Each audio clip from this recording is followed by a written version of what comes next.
bendiciones. Ahora, Víctor, ¿qué te parece? Vamos a escuchar lo que nos dice Russell Nelson acerca de su propia, de su relación con Denzel.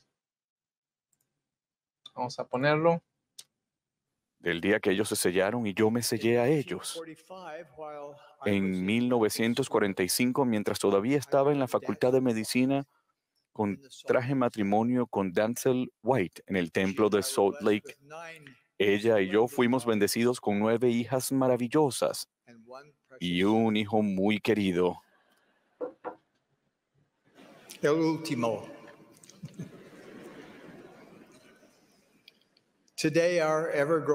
Hoy día nuestra familia que sigue creciendo es una de las grandes alegrías de mi vida. En 2005, después de casi 60 años de matrimonio, mi amada Denzel falleció inesperadamente. Por un tiempo el dolor que sentía era casi paralizante, pero el mensaje de la Pascua y la promesa de la resurrección me infundieron ánimo. Ahí está, Víctor. ¿Qué impresiones tienes? ¿Tu micrófono? Perdón. Hace una descripción muy breve desde el momento en que se casa con su esposa y hasta el momento que muere, ¿no? Es decir, hay una descripción muy breve ahí en el video, pero resalta cosas muy importantes, aún en su brevedad. Por una parte, se destaca el convenio que él hace con ella, de estar con ella para siempre a través de un sellamiento en el templo, pero por otro lado dice que cuando muere, a pesar de haber hecho de manera muy, muy repentina, él dice que sintió mucho dolor, pero recibió el consuelo que da la esperanza del Evangelio. Entonces, por eso hace esa relación entre el sellamiento y los convenios que se hacen allí, y entonces cuando ellos tienen que separarse en esa tierra, cómo él tiene la esperanza de que esos convenios van a surtir efecto, ¿no? Que son convenios y que hay promesas reales del Padre Celestial, y que por lo tanto solo es una separación temporal, pero están vigentes esos convenios. Ahora, el propio discurso del presidente Nelson nos llevó ya a una etapa muy adelante, pero antes de llegar a esa etapa sucedieron muchas cosas que ahorita vamos a recalcar. Voy a poner la siguiente parte de la presentación, Víctor, para ver algunos de los acontecimientos importantes que vivió él con ella, ¿te parece? Sí. A ver, déjame nada más. Aquí lo voy a poner. Permítame. Ahí voy.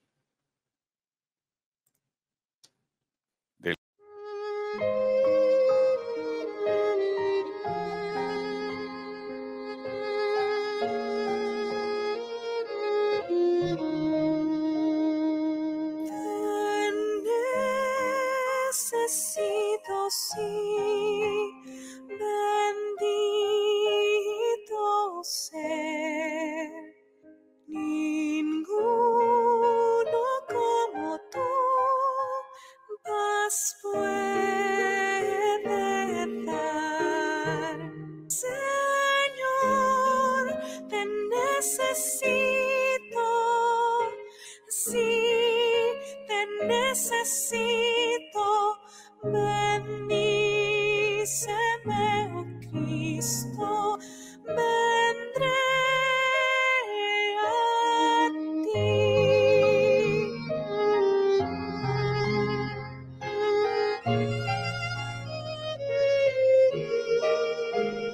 Te necesito, sí, consuelo, paz, en el poder no hay, si tú estás, Señor, te necesito, sí, te necesito, bendíceme, oh Cristo, vendré a ti.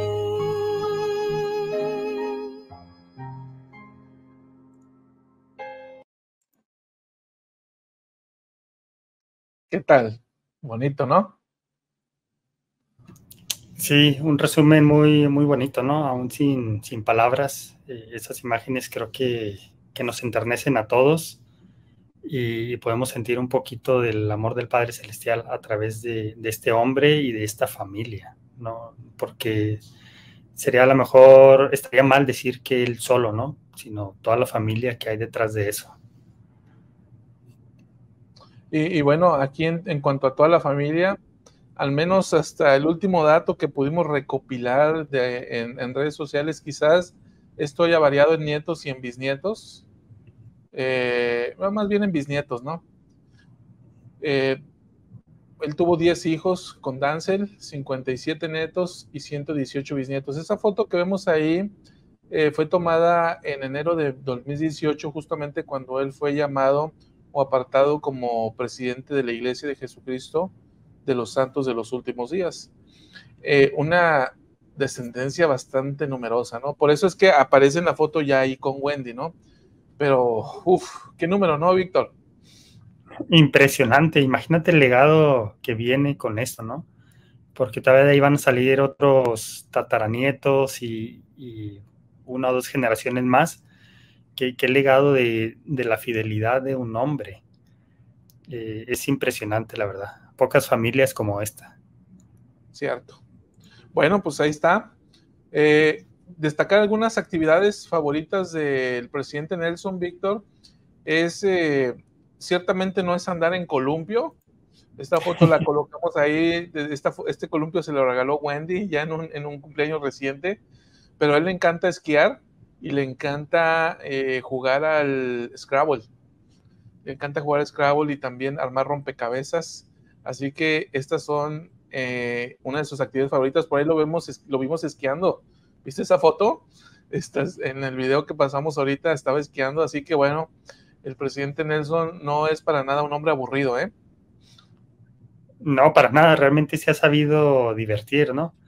Y la realidad es que vive en un entorno muy, muy bonito en donde se pueden hacer mucho este tipo de actividades, esquiar, sí, de luego, ¿no? Sí, pero muy, vemos muy también pero vemos también que entre estas actividades le gusta todavía seguir desarrollando la parte intelectual o el estímulo intelectual o lo que estimula el cerebro, ¿no? Como es el armar rompecabezas o otro tipo de juegos de mesa de este tipo. Entonces, sí, es un hombre muy equilibrado, ¿no? Le gusta la parte de los deportes, incluso un deporte extremo, como es esquiar, pero también la parte mental. Así es. Pues bueno, Víctor, invitar a nuestros amigos, gracias, vamos recibiendo sus comentarios, mayormente relativos a lo que vamos diciendo, y queremos invitarlos a que inviten a otros. La verdad es que esta presentación del presidente Nelson es muy única, lo que estamos haciendo ahora aquí, y creo que vale la pena que muchos lo podamos ver. Así que, pues, ¿qué tenemos ahorita? 442 conexiones entre las distintas plataformas, Víctor. ¿Te parece si nos ponemos una meta de, ¿qué te gusta, 500 o 550? 600 me gusta. A ver, vamos a ver si llegamos, ¿no? Inviten, por favor, ayúdenos, tomen el enlace, inviten a alguien y digan, mira, aquí estamos festejando al presidente Nelson y estamos analizando su vida, porque lo que viene, Víctor, es bastante interesante. Estos datos ni él los ha mencionado en sus discursos, así que déjame, te pongo la presentación por aquí, porque brincamos un poquito a acontecimientos importantes de su vida, pero vamos a mencionar algunos aspectos relevantes que sucedieron en esa época. Mira, en 1947, él se muda ya con Dancel a Minneapolis. Ahí se mudaron precisamente a ese lugar porque iba a estudiar el doctorado, su segundo doctorado, ¿no? Ahora, ¿qué sucede? Mira, ve que ahí le pongo algo sobre que Dancel se convirtió en un pilar económico y algo sobre una experiencia con el diezmo. Bueno, ¿qué sucede aquí, Víctor? Te platico. En esta época, pues el Russell M. Nelson, como en su pasantía, lo que recibía por mes eran $15. ¿Sí? $15 recibía. De manera que esta Dancel tuvo que tomar 2 empleos. Uno como maestra por las mañanas y por las tardes, déjame te digo por acá, dice como maestra de día y dependiente en una tienda de música por la noche. Maestra y atendía una tienda de música por la noche. Entonces, ella en ese momento, qué interesante este punto, se convierte en el pilar económico de la familia. Es decir, la que mantiene el hogar en esos primeros años fue esta Dancel, y ella en ese momento ganaba $135 por mes. Y mencionaba yo algo acerca del diezmo, Víctor. Esta Dancel le dice a Russell, oye, ¿estás pagando el diezmo de los $15 que recibes?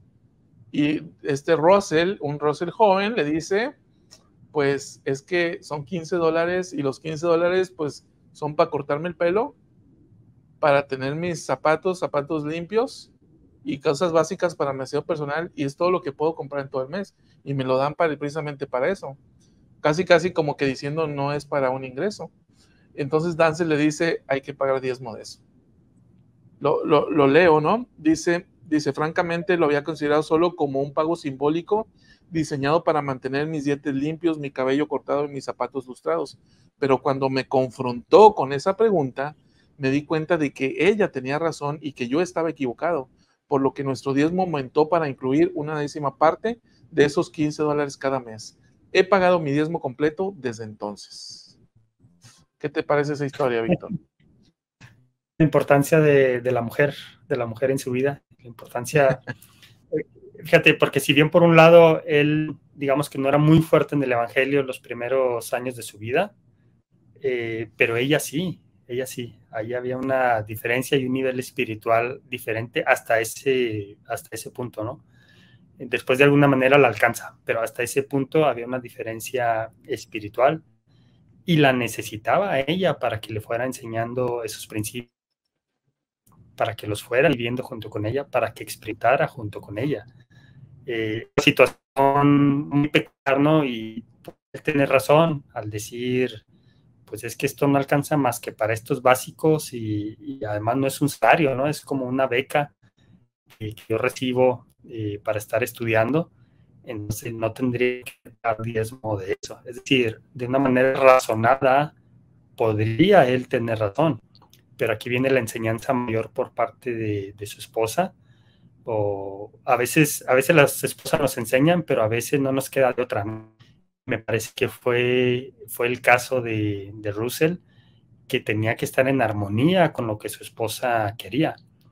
Pero eso no significa, y lo comento esto porque esto puede suceder muchas veces en nuestros matrimonios, puede suceder que, bueno, lo hacemos solamente para complacer a nuestra pareja, pero también eso nos ayuda a progresar, porque lo vamos a experimentar, aunque estemos usando la fe de alguien más, y vamos a recibir una bendición, y entonces vamos a ir obteniendo un testimonio de ese principio o de este otro, ¿no? Entonces fue lo que ella está haciendo con Russell esos primeros años de matrimonio.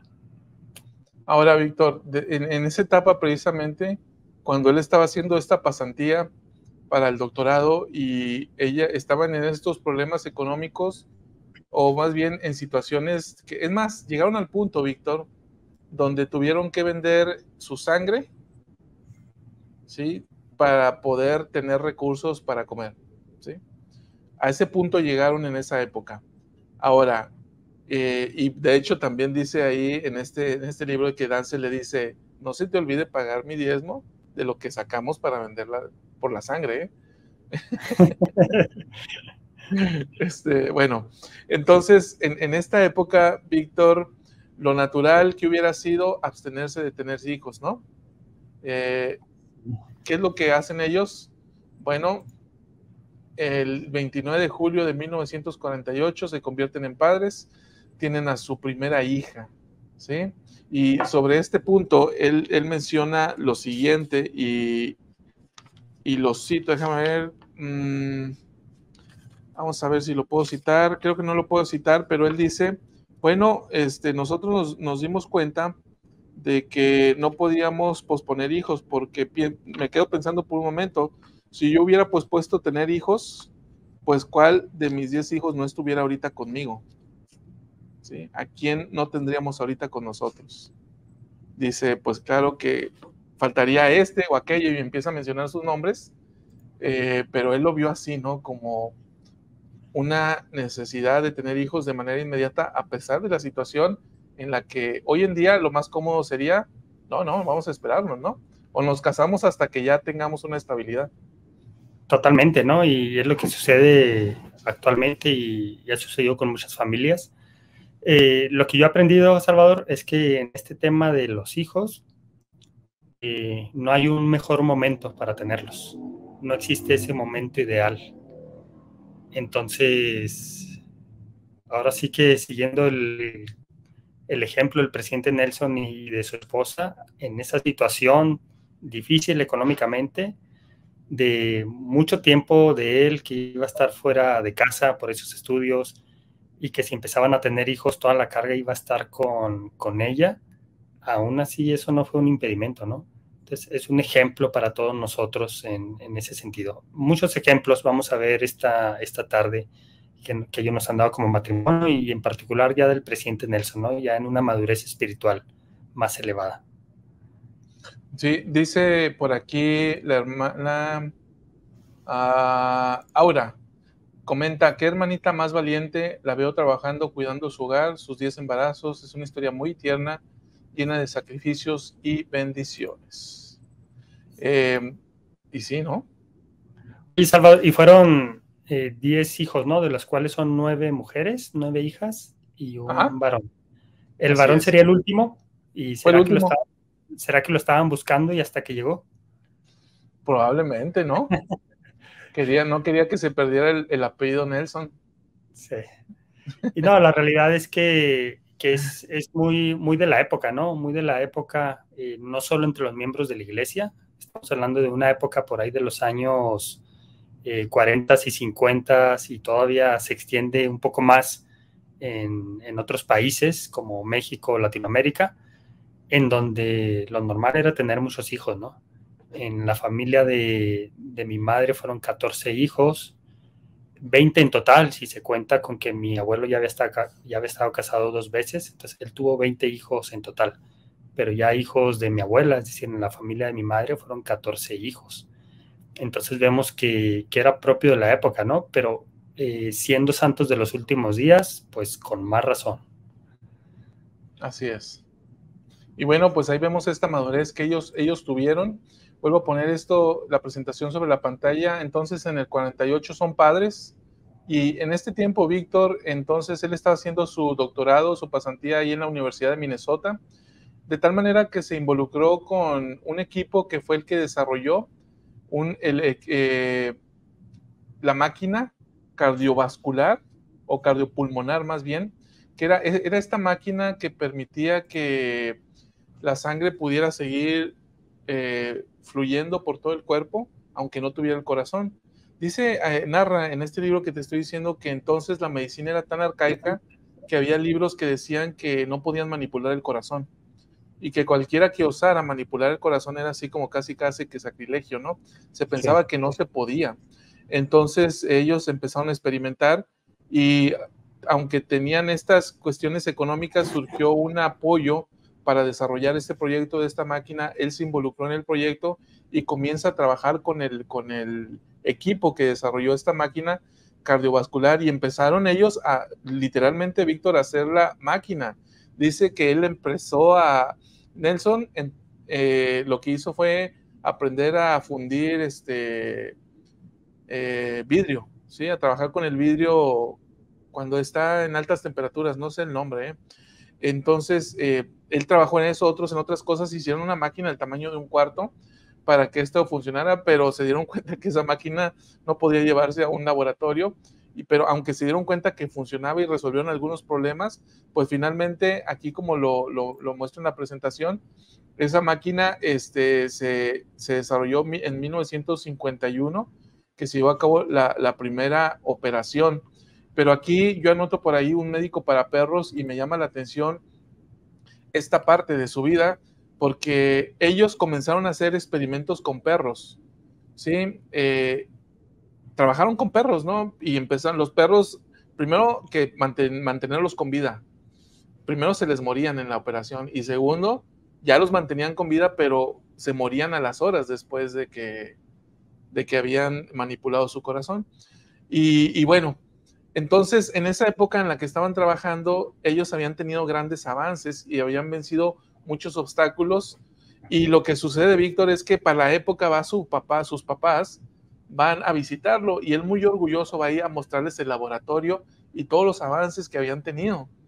Entonces, dice que estando él dándoles una especie de tour ahí por el laboratorio, su papá ve lo que había hecho y vio, dice, para mí un perro que estaba ahí todo feo y sarnoso, para mí era el mayor de los logros que teníamos porque era un perro que había sobrevivido, y dice que su papá se puso a llorar y que le dijo, hemos hecho grandes sacrificios para ayudarte y tú eres un médico de perros. Imagínate esto, ¿no? Un poco cruel, ¿no? El comentario, y los papás siempre con ese tipo de comentarios. Los papás y las mamás a veces nos abordan con ese tipo de comentarios crueles. Ahora, es indudable que ese comentario no había dolo en él, pero más bien era un producto de la ignorancia, ¿no? Ahora, dice el presidente Nelson, cuando yo empecé a embarcarme en esta empresa de llevar a cabo operaciones a corazón abierto, era algo que yo nunca lo había pensado antes. Entonces pensemos, para nosotros es natural hoy en día, ¿no? O es normal que escuchemos, ¿no? Ahora, para aquella época, pues para nada, era, si él como estudiante de medicina ni siquiera lo había considerado, entonces los papás pues mucho menos, ¿no? Por eso es que esa expresión más bien provenía de una cuestión de que ignoraba totalmente la situación más que con una intención de dañar, ¿no?